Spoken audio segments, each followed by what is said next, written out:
Hi, welcome back to another quick guide. Today I'll teach you how to stop LinkedIn job alerts email.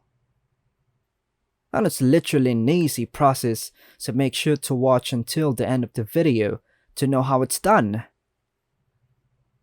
As of my last knowledge update in January 2022, the process for managing email notifications on LinkedIn might have changed. And here's a general guide on how you can stop or manage job alerts, email notifications on LinkedIn. Step 1.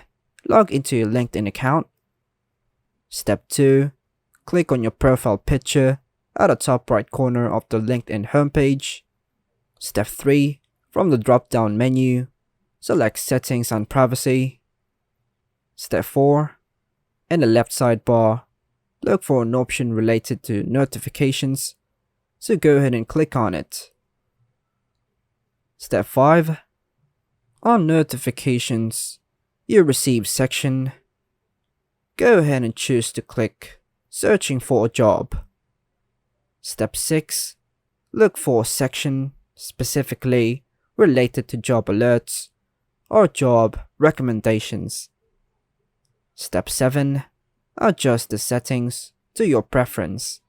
You might find options to turn off job alerts and all of the platforms where you receive emails about this. Step 8. After making your adjustments, be sure to save your changes. And please note that the steps and options described here are based on the LinkedIn interface as of my last update, and the actual steps might vary based on updates made by LinkedIn. And that's all for now, folks. Hope you like and subscribe. Thank you.